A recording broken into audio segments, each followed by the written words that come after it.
when I'm mixing a song, if it's not working out the way I want it to, if it's not getting there quick enough, something I'll often do is break down what's not working. Let's start at the low end. And is the low end working? Is the bass and kick, are they fighting? Or is something taking up too much room? Is the low end too mushy and blurry? Is that why it's not working? And if the answer is no, I'll move on. Is the mid-range working? And now if the mid-range is working or not, it could be a question of too many instruments fighting for the same area, which could be an arrangement issue. But if you got to mix what they gave you, you got to sort of figure out a way to make it work together. So maybe you're driving too hard into parallel compression and the mid-range is just smushing together too much. Or maybe you got to cut it up with EQ a little bit more. In other words, a little more high-pass filter, a little more low-pass filter. Figure out what doesn't need to be there to make the mid-range work. And then also figure out your volume balance, because those are the areas that everything means the most, because there's a lot of stuff that lives in the mid-range. In other words, even bass that might be around, 80 hertz, it's going to occupy all the way up to like 1.3K, or even higher. It could, if it's a distortion on the bass, it could, just like a distorted guitar, a lot of that fizz could be around like 2-3K. So the point is, how distorted is the bass? Where is there fizz on it or what? And what's getting in the way of the vocal? A lot of that stuff drifts into the same zone where you could have guitars, you could have keyboards, you could have, a lot of different things that'll get in the way, vocals. So all this stuff's got to exist in the same place. So as I'm going through, first low end, then mid-range. Now in the mid-range, a lot of times, like I said, high pass, low pass filter. Figure out what needs to be there and what doesn't, including on background vocals. And then work out the volume of everything. When I send my stuff to parallel compression, a big reason I love it is because it gives you automation for free, as Andrew Sheps has said. In other words, if you send too much vocal level, if the vocals are too hot in your song, and you're parallel compressing them with other things, meaning you're sending your vocals to a bus or two with a compressor on it, right, on both, and you're also sending mid-range instruments there, like keyboards, guitars, and you're basically processing this next to a vocal bus that may just have your vocals going to a vocal bus, and that's just vocals on it. But they're also getting put together, vocals, guitars, keyboards, synths, whatever is in your mid-range, let's say, is all getting processed on those parallel channels also. It's possible that you'll hear very clearly when you mess up by making the vocals too loud, the more parallel compression you actually have going on, because the stuff all can't live in the compressor at the same time. The loudest stuff pushes the other stuff out of the way. Then it becomes very apparent what is too loud. So that it's actually a real interesting way when you start mixing that way. Things, in my opinion, become very obvious, especially when you make the track low to hear what you can hear when it's low. It'll be super obvious what's too loud at that point. It'll jump out at you. So, in my opinion, I like using parallel compression because it sounds very good. It gives you a sort of glue, so to speak. And I would say that the way I mix is a combination of like an Andrew Sheps style and a Mike Brower style. I like Michael Brower's Browerizing concept. He's basically using, 4 parallel compression buses, and I use a similar amount. I use 4 also. But I often will have like 1 for vocals. I don't put bass in those parallel processes. I don't put drums in those parallel processes. They have their own buses, but I put mid-range and things like that. They all go to a parallel bus. A lot of times I have a wide bus going also. So it's definitely like a combination, of my favorite methods that everybody uses that I've kind of found to be the way that I like to work. It's none of them specifically. It's just a mixture of all of them. So back to this point. When you have the mid-range not working, to me, that's usually where I spend the bulk of the time making the track sound good, is in the mid-range, and I start mixing by bumping my low end a lot and putting a little bit of high-end boost on there, so it's that smiley face, and then I don't need to boost frequencies on the kick. I don't need to boost frequencies on the bass. You really don't need to boost those frequencies because they're already being boosted on the mix bus a lot, that now all you have to do is actually get things out of the way. So that's why when you bring up the whole track as a whole on the mix bus, now what you're dealing with is what's getting in the way in the low end? Now that we hear so much more of it, now I take out bass frequencies around 40 or so, and it just translates to that natural slope where it's going to bring down 80 also, because there's a curve, you know, there's like a dB per octave slope of 6, 10 dB, however you set it, 6 dB.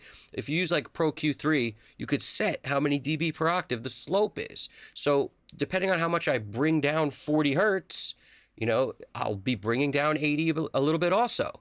So in other words, I'm figuring out how to get that to work in a way to me that makes sense, which means on the mix bus, by having everything jamming at the low end and the high end a little bit. The high end I don't like to jam so much because then it starts to get a little pokey, right? But if you jam your low end pretty good, you'd never have to boost low end on almost anything.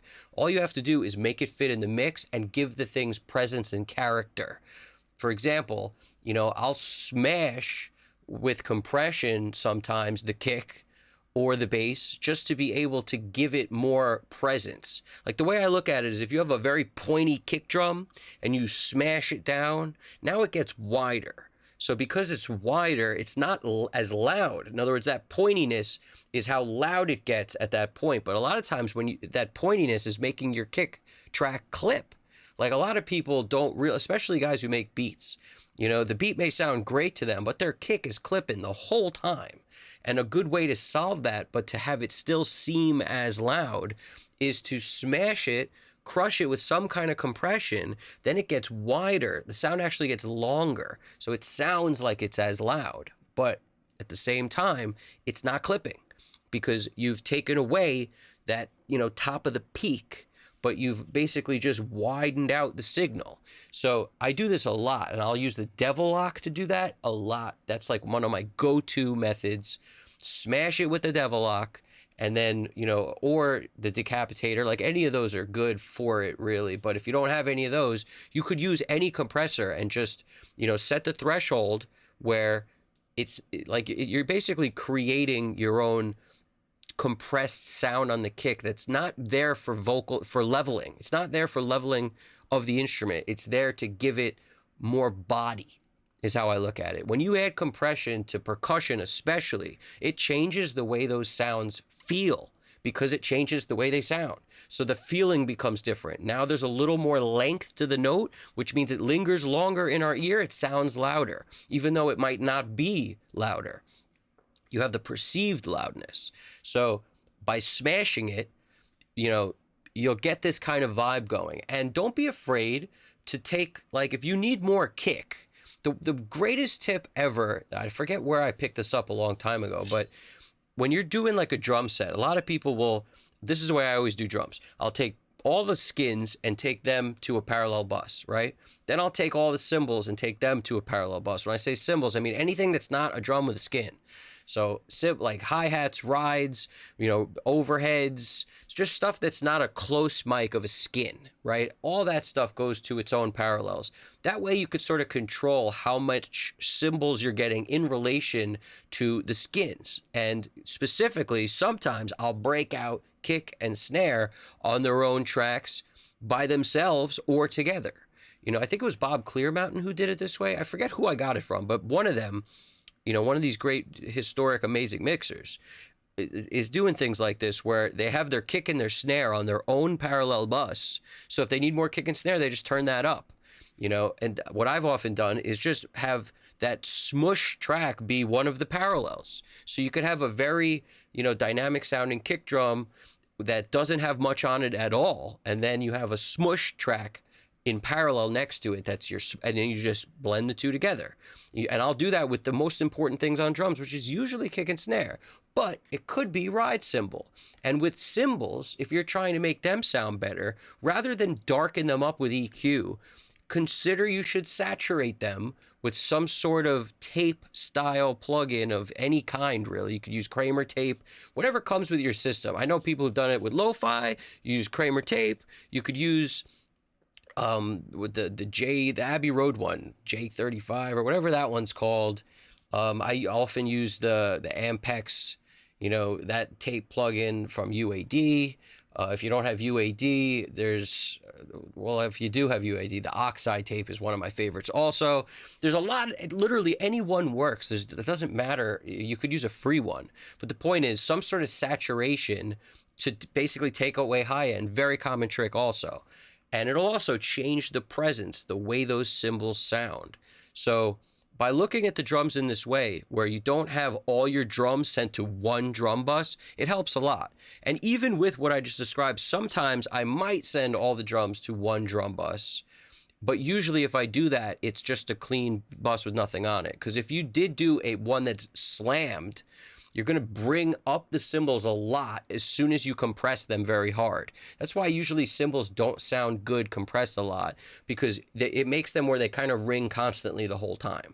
So rather than do that, you compress the skins and you deal with them separate from the cymbals, and it'll allow you to keep the cymbals sounding natural, but you'll also bring up the skins a lot because they'll get wider as you compress them and smush them. You know, you'll basically be changing how long they last, right? So that works really well. But just sorting out the track in your head this way, all right, the mid-range is good. It's not the low end. Now, what's going on in the high end? Deal with the high end. So it's like, just think about it in 3 separate things and what you need to clean up in what area to get the mix to sound the way you want. Now, keep this in mind. Don't ever look at it like there's a checklist of I do this every song. Like I said, that's only if you get in trouble where it's not working for you. If it's not working, you have to reevaluate how you're thinking in order to get it to work. That's how I look at it. It's like, I have my method of just let the song tell me what to do. I try not to start with the same things all the time. I try not to. You know, I might have a habit of starting with everything on and then focusing on the drums first. I mean, just by, like, I'll leave everything in, but I'll focus on maybe drums, I'll focus on then bass, then maybe guitars and vocals.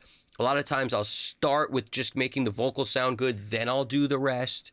There's no one way. It depends what the song is calling for. Because I'm a big fan of the less you do to get it to sound great, often the better it sounds. This isn't a game of the more time you spend, the better it will be. It's a question of what moves are you making to make this sound great before your ears get numb from listening to the song too much, before you get tired and sick of listening to the song because you've heard it 100,000 times, before you start basically overcooking the thing because you've run out of things to do and now you're creating more things to do that don't need to happen, and before you just start adding too much.